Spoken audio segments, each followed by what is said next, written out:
Hello बच्चों, welcome you all again to your physics channel physics I am your physics teacher Hemant Chaudhary. आज हम लोग पढ़ने जा रहे हैं मैग्नेटिक इफेक्ट ऑफ करंट, जिसको आप लोग बोलते हैं moving charges and magnetism also. आप लोग को बुक में जो इससे लिखा हुआ है उसका लेक्चर नंबर 1। और नेक्स्ट वीडियो में जो है मैं मैग्नेटिक इफेक्ट ऑफ करंट का एक वीडियो और करंट इलेक्ट्रिसिटी का जो आप लोग का हीटिंग इफेक्ट ऑफ करंट पढ़ा रहा था उसका जो लास्ट वीडियो होगा वो भी आप लोग एक साथ अपलोड कर दूंगा, आप लोग देख लीजिएगा। आज हम लोग शुरू कर दिया है मैग्नेटिक इफेक्ट ऑफ करंट। तो देखो, पहले हम लोग मैग्नेटिक इफेक्ट ऑफ करंट मतलब क्या होते हैं। कोई भी कंडक्टिंग वायर के थ्रू जब आप लोग करंट पास करेंगे उसके वजह से मैग्नेटिक फील्ड चारों ओर क्या होते हैं क्रिएट होते हैं। वो आप लोगों ने क्लास 10 में भी आप लोगों ने थोड़ा सा बेसिक्स पढ़ लिया होगा, थोड़ा सा रिव्यू कर देते हैं उसी को। आप लोग देखो, आज इसका जो इंट्रोडक्शन जो है सिर्फ इंट्रोडक्शन होगा, तो और थोड़ा सा वायर से पार्ट हम लोग पढ़ लेंगे। तो पहले आप लोग देखो मूविंग चार्जेस है मैग्नेटिज्म और मैग्नेटिक इफेक्ट ऑफ करंट मतलब क्या होता है। सपोज हमारे पास एक से एक कंडक्टिंग वायर है, दिस इज जो कंडक्टिंग वायर। सपोज इसके थ्रू करंट जा रहे हैं आई, तो इसके चारों ओर क्या होगा बच्चों, आप लोगों को पता है, ये ऐसे चारों ओर ऐसे मैग्नेटिक फील्ड प्रोड्यूस होगा। ये जो मैग्नेटिक फील्ड प्रोड्यूस होगा इसका मैग्नीट्यूड जो है वो किसके ऊपर डिपेंड करेंगे, करंट के ऊपर। तो आप लोगों को क्लास 10 में ये मिल गया होगा, तो आप लोग को ऐसा एक फॉर्मूला मिल गया होगा। आप लोग पहले यहाँ पे लिखो, यहाँ पे जो करंट, ये जो आप लोगों को लूप मिल रहा है ना, ये मैग्नेटिक फील्ड का लूप है। ये जो आप लोग लूप है this is your magnetic field loop. और इसको चारों ओर ऐसे स्मॉल लूप भी हम लोग ले सकते हैं, छोटे से मतलब स्मॉलर डिस्टेंस में ऐसा आप लोगों का लूप मिलेंगे। और थोड़ा दूर जाएंगे तो और बड़ा लूप ऐसे मैग्नेटिक फील्ड के मिलेंगे। These all are your magnetic field lines के लूप से, ठीक है। ये सब आप लोगों का मैग्नेटिक फील्ड लाइन्स के लूप से। तो मैग्नेटिक फील्ड और करंट का भी जो बेसिक रिलेशन है वो है ऐसा। मैग्नेटिक फील्ड आप लोग यहाँ पे लिख सकते हो, magnetic field is directly proportional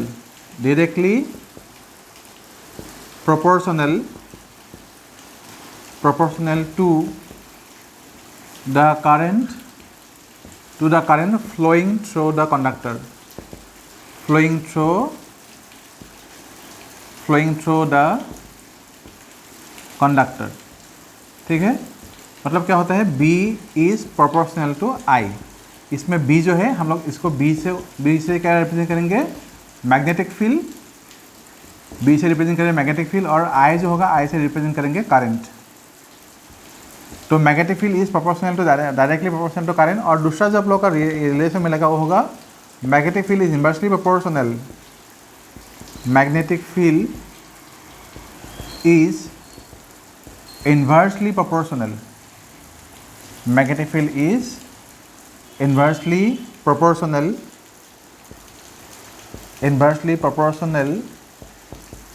to the distance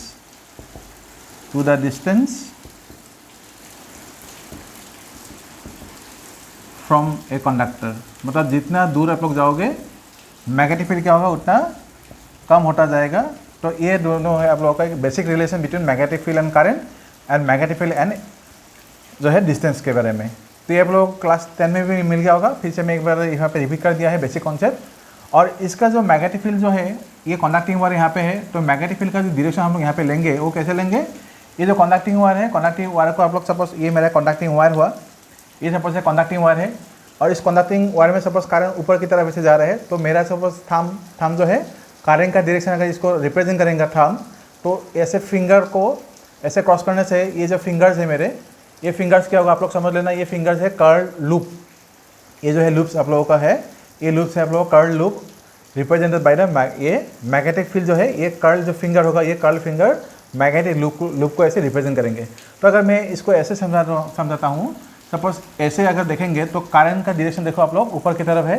तो करंट की वायर जो है, वायर के अगर हम लोग राइट यहाँ पे लेफ्ट साइड में देखेंगे, लेफ्ट साइड में क्या होगा, ये जो लूप है, लूप ये ऐसे आप लोगों की तरफ ऐसे आ रहा है, और राइट साइड में अगर देखेंगे ये इस तरफ ऐसे जा रहे हैं। मतलब लेफ्ट साइड से अगर देखेंगे करंट जो मैग्नेटिक फील्ड होगा, मैग्नेटिक फील्ड ये बोर्ड से आप लोग समझ लेना, बोर्ड से ये बाहर की तरफ आ रहा है। और ये जो आप लोगों को इस तरफ दे रहा हूँ मैं, ये सपोज आप लोगों को समझ लो ये बोर्ड के अंदर की तरफ जा रहा है। मतलब मैग्नेटिक फील्ड अभी समझ लो, ये करंट है ना, मैग्नेटिक फील्ड सपोज समझ लो एक हॉरिजॉन्टल डिस्क जैसा है। यहाँ पे सपोज समझ लो हॉरिजॉन्टल डिस्क या रिंग आप लोग समझ सकते हो। उसका एक हिस्सा जो है लूप का बाहर ऐसे आ रहा है, और दूसरा हिस्सा ऐसे यहाँ पे बोर्ड में ऐसे अंतर करेगा। तो जो magnetic field into the plane of the paper जाएगा उसको हम लोग क्रॉस से रिप्रेजेंट करेंगे, और जो डॉट होगा वो क्या करेंगे, बाहर वाले मैग्नेटिक फील्ड। मतलब आप यहाँ पे लिख सकते हो यहाँ पे आप लोग लिख सकते हो, यहाँ पे लिखोगे आउटवर्ड मैग्नेटिक फील्ड। आउटवर्ड मतलब आउट ऑफ द प्लेन, तो आप लोग लिखोगे outward magnetic field, outward magnetic field. और यहाँ पे लिखोगे आप लोग इनवर्ड मैग्नेटिक फील्ड। इनवर्ड मतलब into the plane of the paper, ये out of the plane of the paper, तो inward magnetic field, inward magnetic field. तो इसको आप लोग पॉज करके लिखो, मैं दूसरे टॉपिक में जा रहा हूँ अभी।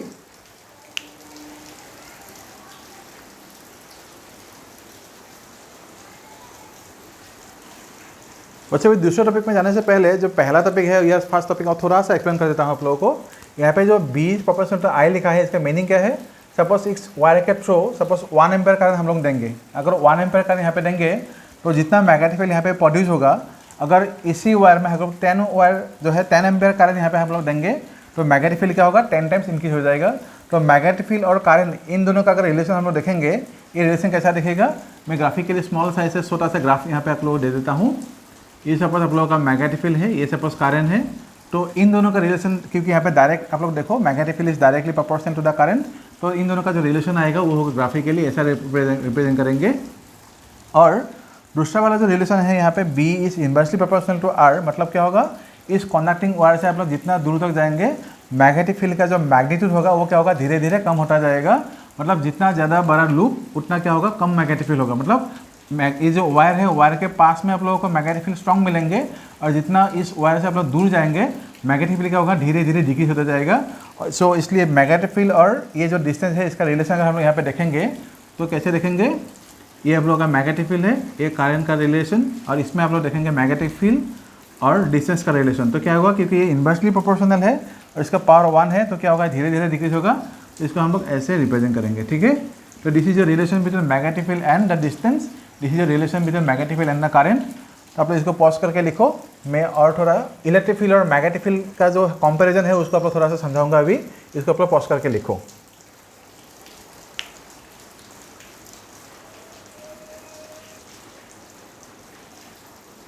वैसे भी यहाँ पे आप लोग देखो comparison of electric field and magnetic field. तो पहला पन मैंने यहाँ पे लिखा है इलेक्ट्रिक फील्ड, दूसरा वहाँ पे लिखा है मैग्नेटिक फील्ड। तो इलेक्ट्रिक फील्ड के अंदर आप लोग सपोज ये इलेक्ट्रिक फील्ड है, ये सपोज कोई भी इलेक्ट्रिक फील्ड होगा, इस इलेक्ट्रिक फील्ड के अंदर अगर आप लोग कुछ चार्ज रखेंगे, ये सपोज चार्ज हुआ, ये suppose electric field, then the force experience by the charge particle inside the electric field is what? F equal to QE। क्या लिखे यहाँ पे? F इक्वल टू QE, मतलब जो फोर्स यहाँ पे देगा इलेक्ट्रिक फील्ड चार्ज के ऊपर, ये चार्ज रेस्ट में भी हो सकता है या मोशन में भी हो सकता है। आप लोग यहाँ पे लिख सकते हो ब्रैकेट में, यहाँ पे क्या लिखा है? F इक्वल टू QE मतलब force on the charge particle. यहाँ पे लिखोगे Q जो है चार्ज, तो आप लोग लिखोगे यहाँ पे लिख सकते हो चार्ज, यहाँ पे लिख सकते हो charge may be at rest, charge में बी एट रेस्ट और इन मोशन, मतलब चार्ज रेस्ट में होगा या मोशन में होगा, दोनों केसेस में इलेक्ट्रिक फील्ड इस चार्ज के ऊपर फोर्स डालेगा। लेकिन अगर मैग्नेटिक फील्ड हम लोग देखेंगे तो मैग्नेटिक फील्ड में क्या होता है? हमेशा जो फोर्स होगा वो होता है आप लोगों का QVB में मतलब क्या होता है? जो charge particle inside magnetic field होगा, मैग्नेटिक फील्ड भी सपोज आप लोगों का ऐसा ही है। सपोज हम लोग ऐसे कुछ मैग्नेटिक फील्ड यहाँ पे बना लेंगे, सपोज ये यूनिफॉर्म मैग्नेटिक फील्ड हो गया, तो इसमें भी आप लोग कोई चार्ज पार्टिकल यहाँ पे प्लेस करेंगे। अगर चार्ज यहाँ पे रेस्ट में होगा, रेस्ट मतलब V इक्वल टू 0 होगा, तो मैग्नेटिक फील्ड इसके ऊपर फोर्स नहीं डालेगा, क्योंकि अगर V 0 हो जाएगा तो इसमें फोर्स नहीं डाल सकता। तो आप लोग ये बाद में है, हम लोग इस टॉपिक को हम पढ़ लेंगे। तो अभी के लिए जस्ट समझ लो, रेस्ट वाले चार्ज के ऊपर मैग्नेटिक फील्ड कोई भी फोर्स एग्जर्ट नहीं कर सकता, और इसका डायरेक्शन जो होगा डायरेक्शन सेंस कर सकता है, लेकिन फोर्स यहाँ पे एग्जर्ट नहीं कर सकता। तो आप लोग देखो यहाँ पे लिखोगे एक बार मैग्नेटिक फोर्स, यहाँ पे लिखोगे magnetic force x only on moving charge, magnetic force x only on moving charge, not on charge at rest. इसको आप लोग लिख के रखो। ये हो गया आप लोगों का magnetic force F equal to QVB, और ये है आप लोगों का F इक्वल टू QE। यहाँ पे क्या लिखा है? चार्ज में बी एट रेस्ट और इन मोशन, बट यहाँ पे क्या होगा? हमेशा magnetic force act only on moving charge. तो इसमें ये जो V है, V चार्ज का मोशन है, मतलब वेलोसिटी है, Q चार्ज है, चार्ज का मैग्नीट्यूड, और B है आप लोगों का मैग्नेटिक फील्ड। दूसरा पॉइंट आप लोग यहाँ पे लिख सकते हो, ये जो आप लोगों का F इक्वल टू QE है, ये जो फोर्स होगा, फोर्स कैसे हम लोग लिखेंगे, यहाँ पे जो फोर्स होगा F इक्वल ये भी न्यूटन होगा, वो भी आप लोगों का न्यूटन ही आएगा। दूसरा जो आप लोग यहाँ पे लिखोगे, लिखो मैग्नेटिक फील्ड लाइंस, यहाँ पे लिखोगे इलेक्ट्रिक फील्ड लाइंस, यहाँ पे लिखोगे electric field lines do not, electric field lines do not form closed loop, लेकिन यहाँ पे सेकंड पर आप लिखोगे magnetic field lines are always closed loop, तो यहाँ पे लिखोगे magnetic field lines are closed loops, magnetic field lines are closed loops. मतलब अगर मैग्नेटिक फील्ड आप लोगों ने जैसे पढ़ा था, इस पास में बार मैग्नेट है, इस बार मैग्नेट अगर ये नॉर्थ पोल होगा, ये साउथ पोल होगा, तो क्या होगा, हमेशा नॉर्थ पोल से मैग्नेटिक फील्ड से इलेक्ट्रिक यहाँ पे मैग्नेटिक फील्ड निकल के हमेशा क्या होगा, साउथ पोल में एंटर करेगा, लेकिन साउथ पोल के से अंदर ही अंदर ये फिर से क्या होगा, ज्वाइन हो जाएगा विद द नॉर्थ पोल। तो मैग्नेटिक फील्ड जो लाइन है वो बार मैग्नेट के हिसाब से अगर हम देखेंगे, या कोई भी मैग्नेटिक फील्ड आप देखोगे, हमेशा क्या होगा, ये क्लोज लूप होगा, ये नॉर्थ पोल से निकलेगा और साउथ में एंटर करेगा, और इनसाइड द मैग्नेट क्या होते हैं, साउथ से नॉर्थ की तरफ आते हैं ऐसे, इसलिए हमेशा क्या होता है, क्लोज लूप फॉर्म करते हैं। तो बेसिकली मैग्नेटिक फील्ड और इलेक्ट्रिक फील्ड का जो बेसिक डिफरेंस है, ये आप लोग दो पॉइंट आप लोग को दिया है, इसको आप लोग याद करके रखना। तो अभी नेक्स्ट टॉपिक जो है बायो सावर्ट लॉ, उस पर ऊपर जा रहा हूँ, इसको आप लोग पॉज करके लिखो।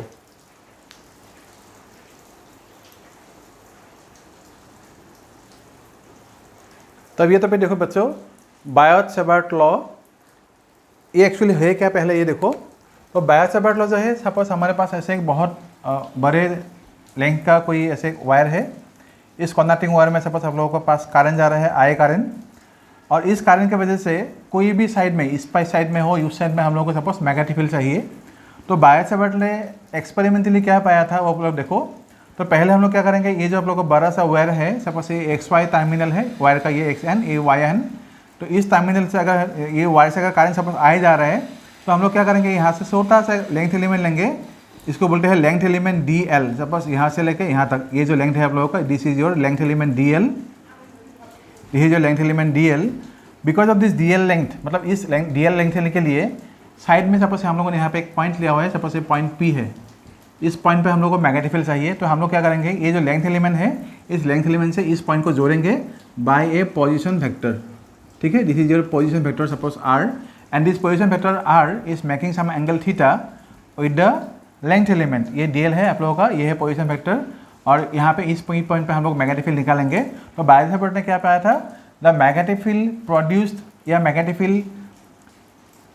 फील्ड जो मैग्नीट्यूड होगा एट द पॉइंट P, वो क्या आएगा आप लोग देखो। पहला पॉइंट बायो सावर्ट ने जो क्या पिला था, ये लिखो आप लोग को, magnetic field is directly proportional, this magnetic field is directly proportional to the current flowing through the wire. ये पहला पॉइंट मिला था उन लोगों को। दूसरा पॉइंट था magnetic field is directly proportional to the sine of the angle between the position vector and the length element, मतलब ये है sine theta, DB is proportional to sine theta. Third point जो उनको मिला था वो क्या था एक्सपेरिमेंटली, वो था DB is directly proportional to the length element, मतलब लेंथ एलिमेंट का साइज अगर बड़ा हो जाएगा, मैग्नेटिक फील्ड भी क्या हो सकता है आप लोग को बड़ा, मतलब जो है मैग्नेटिक फील्ड का जो मैग्नीट्यूड होगा वो भी क्या होगा, बड़ा हो सकता है। और फोर्थ पॉइंट जो उनको मिला था वो क्या था, magnetic field is inversely proportional to the distance square, मतलब पोजीशन वेक्टर जो था, अगर लेंथ एलिमेंट से उस पॉइंट P तक मैग्नेटिक फील्ड हमको निकालना है, that is inversely proportional to the square of the distance between the length element and the point, ठीक है। तो जिस पॉइंट पे हम लोग मैग्नेटिक फील्ड निकालेंगे वहाँ पे, तो यहाँ पे आप लोग देखोगे अभी सारा हम लोग को स्टेटमेंट मिला, magnetic field is directly proportional to current, magnetic field is directly proportional to the angle theta between the sine angle of theta between position vector and the length element, then magnetic field is directly proportional to the length element, and magnetic field is inversely proportional to the square of the distance between the length element and the point। तो इसको हम लोग अगर एक साथ लिखेंगे सारे statement को, कैसे लिखेंगे, DB is equal to IDL sin theta by R square। यहाँ पे अगर प्रोपोर्शनल सिंबल को हम लोग हटा देंगे तो क्या आएगा, एक कांस्टेंट आएगा K, यहाँ पे आएगा IDL sin theta by R square, और K का जो वैल्यू है वो है आप लोगों का मैग्नेटिक फील्ड के लिए आता है μ0/4 पाई, यहाँ पे आएगा आप लोगों का IDL sin theta by R square. So this is your Biot Savart law in normal form. और ये सिर्फ क्या दे रहा है आप लोगों को, सिर्फ मैग्नीट्यूड दे रहा है, मैग्नेटिक मतलब magnetic field of this length element only at a single point P। फिर से बोल रहा हूँ, ये जब हम लोगों को मैग्नेटिक फील्ड मिला है ना, this magnetic field is only at a single point P। ये पूरा आप लोगों को अभी जो बताया था, आप लोग जो बोला था, ये जो आप लोगों को लेंथ एलिमेंट यहाँ पे जो वायर मिला है, वायर के लिए आप लोग ऐसे लूप मिलेंगे ना, पूरा बड़ा वाला लूप मिलेंगे, वो पूरा बड़ा वाला लूप में से जो मैग्नेटिक फील्ड मिलेगा वो मैग्नेटिक फील्ड ये नहीं है, ये magnetic field only at a single point है। तो मैंने सपोज यहाँ पे ऐसे डायग्राम बना देता हूँ आप लोगों को। सपोज इस पॉइंट पे, ये जो पॉइंट यहाँ पे है, सपोज ये पॉइंट अगर यहाँ पे होगा, इसे पार्टिकुलर पॉइंट जो ये पॉइंट है, इस पॉइंट पे ओनली जो मैग्नेटिक फील्ड है ये है। पूरा लूप में जो है एवरी, यहाँ पे आप लोग देखो, इस लूप में देखो बहुत सारे यहाँ पे क्या होगा, पॉइंट्स होंगे, सभी पॉइंट के लिए मैग्नेटिक फील्ड नहीं है। This magnetic field is at a single point only, ठीक है, इसको आप लोग याद रखना। और इसी का अगर फैक्टर फॉर्म हम लोग देखेंगे, फैक्टर फॉर्म लोग कौन देगा, ये जो डायरेक्शन है पोजीशन फैक्टर, यही जो मैग्नेटिक फील्ड इसका डायरेक्शन देगा। तो हम लोग इसको कैसे लिखेंगे, यहाँ पर आप लिखोगे इन फैक्टर फॉर्म, लिखोगे इन फैक्टर फॉर्म, तो क्या आएगा, इसको आप लिखोगे dB equal to mu naught by 4 pi, यहाँ पे आप लोग लिखोगे IDL साइन थीटा। इसको थोड़ा अभी रैप कर देते हैं, इसको थोड़ा सा यहाँ पे ऐसे ले लेते हैं, ये दिखने भी अलग ऑड हो जाएगा, तो इसको हटा देते हैं अभी। तो आप लोग देखो, ये DBL sine theta by R² था, तो इसका अगर मैग्नेट चाहिए तो कौन देगा, ये R जो था, R का इन्हीं फैक्टर देगा R कैप। तो इसको अगर हम ऐसे लिखेंगे अभी, म्यू नॉट बाई 4 पाई, यहाँ पे आएगा IDL साइन थीटा, यहाँ पे आएगा R, और नीचे आएगा ये होगा आप लोग R², नीचे यहाँ पे आएगा R², ये क्या होगा, R क्यूब हो जाएगा। तो आप लोग लिखोगे म्यू नॉट बाई 4 पाई, यहाँ पे IDL क्रॉस R लिखो यहाँ पे, because sine theta is the angle between the position factor and the length element. So DL cross R कर दिया, और ये होगा R² इंटू R, ये हो गया आप लोगों का R cube. This is your factor from of the Biot-Savart law. तो आप लोग यहाँ पे लिखोगे DB, this is your factor from of the Biot-Savart law, ठीक है। यहाँ पे लिखोगे फैक्टर फॉर्म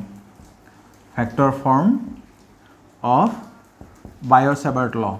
T साइलेंट होता है, सो इसको आप लोग प्रोनाउंस करोगे बायो-सावर्ट लॉ। वैसे और यहाँ पे जो ये वैल्यू दिया हुआ ना म्यू नॉट बाई 4 पाई, यहाँ पे जो म्यू नॉट है इसको हम लोग बोलते हैं परमिएबिलिटी। इलेक्ट्रिक फील्ड के लिए हम लोग बोलते हैं एप्सिलॉन को परमिएबिलिटी ऑफ फ्री स्पेस, यहाँ पे आप लोग बोलोगे permeability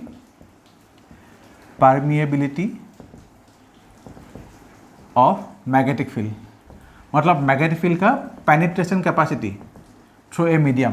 permeability of magnetic field through a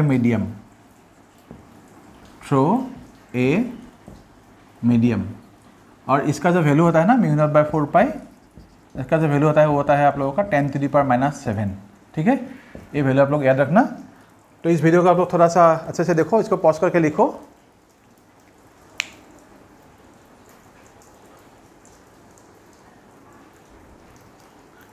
तो बच्चों आज इस वीडियो में इतना ही। नेक्स्ट वीडियो जो होगा हम लोग बायो-सावर्ट लॉ पर कुछ न्यूमेरिकल करेंगे, अच्छे से न्यूमेरिकल, और नेक्स्ट टॉपिक जो वो हम लोग पढ़ाएंगे। और करेंट इलेक्ट्रिसिटी का जो लास्ट लेक्चर होगा आप लोगों का हीटिंग इफेक्ट ऑफ करेंट का, उसमें कुछ न्यूमेरिकल वो करना था, वो कर लेंगे। नेक्स्ट वीडियो जो होगा आप लोग 2 वीडियो एक साथ आएंगे, कल या परसों, आप लोग देखते रहिए और वीडियोज़ को फॉलो करते रहिए। Please comment in the videos, आपके लिए अच्छा होगा। जो मुझे आप लोगों का कमेंट बहुत अच्छे लगते हैं पढ़ने से, तो please subscribe the channel and पढ़ते रहिए अच्छे से। All the best.